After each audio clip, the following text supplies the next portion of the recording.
What is the movie Black Swan really about? Well, sadly, it's about 1 in 3 women and 1 in 5 men. Nina wakes up in a little girl's room surrounded by teddy bears and pink bows. She's a workaholic stretching before breakfast, served by her creepy mother whose hair is tied back in a tight black bun. This will be important later. Nina's habit of self-mutilation has carved deep wounds on her back. On the subway to work, Nina gazes at her own reflection in the glass, and then through more glass sees another dancer named Lily, whose hair is also in a tight bun, just like Nina's mother.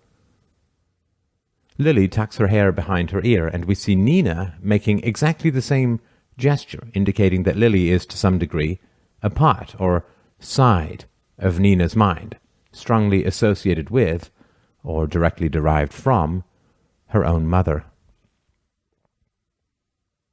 After being turned down for the role of Swan Queen because the director thinks she is sexually frigid, Nina decides to become even a little bit assertive, and we see her putting on lipstick. This is the action of a woman, not that of the little girl her mother desperately wants her to remain.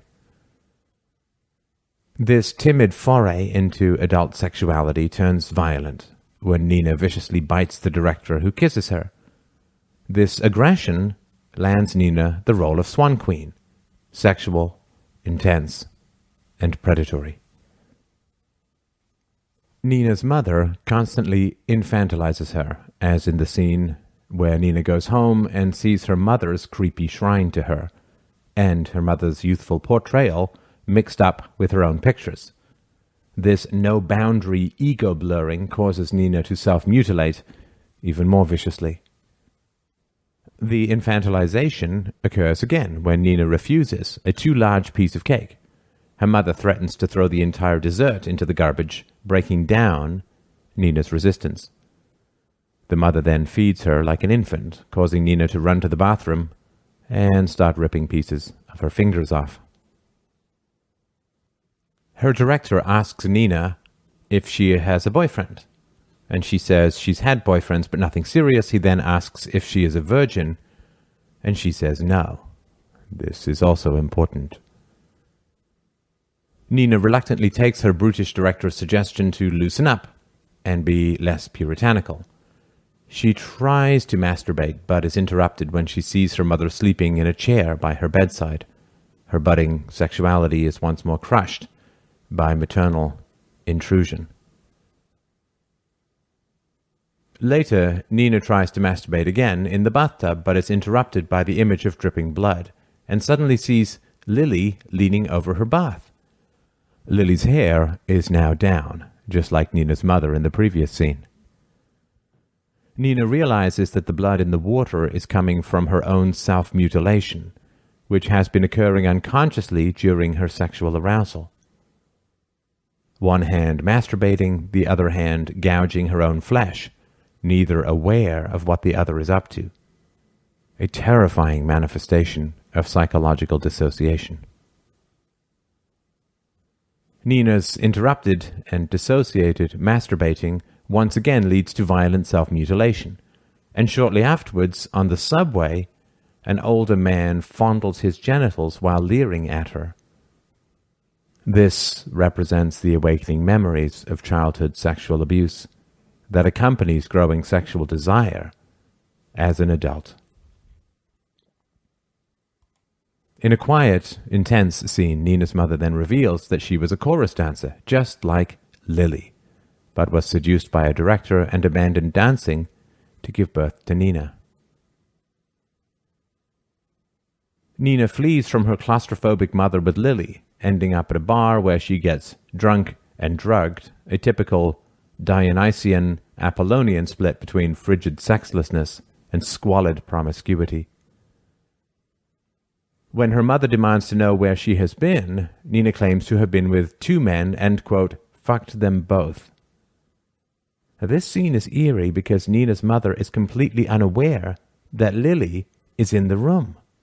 And Nina and Lily both whisper, "and back," at the same time, indicating that Lily did not in fact come home with Nina, which Lily later confirms.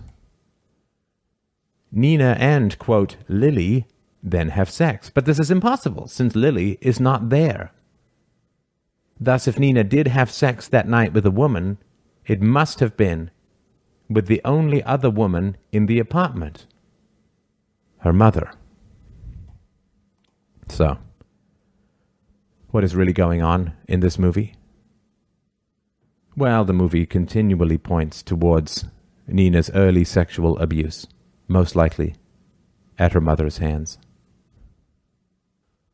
As a result of this abuse, her mother desperately needs to keep Nina in a state of arrested development, a prepubescent child, because she is instinctively aware that when Nina becomes a mature sexual being, the memories of sexual abuse will come flooding back.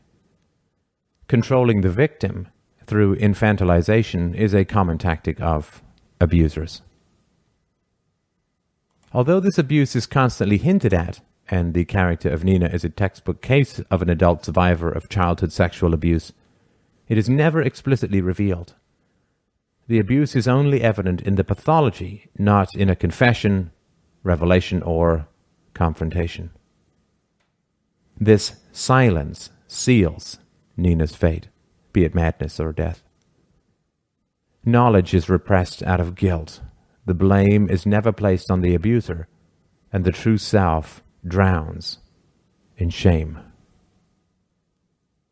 Black Swan describes the descent into madness that can occur when childhood sexual abuse remains unacknowledged and untreated, much like the director's previous film, Requiem for a Dream. How can a woman have never had a serious boyfriend and yet not be a virgin? Well, if she was sexually abused as a child, of course. The evidence and symptomology is clear. Nina has an eating disorder, constantly mutilates herself, has dissociative or blackout episodes, low self-esteem, sexual dysfunction, all of which conform to commonly reported symptoms in adult survivors of childhood sexual abuse, which include depression and anxiety, low self-esteem, psychotic symptoms such as delusions and hallucinations, dissociative states, repeated self-injury, suicide attempts, compulsive sexual behaviors, fractures, sexual dysfunction, eating disorders, poor adherence to medical recommendations, intolerance of or constant search for intimacy, and expectation of early death.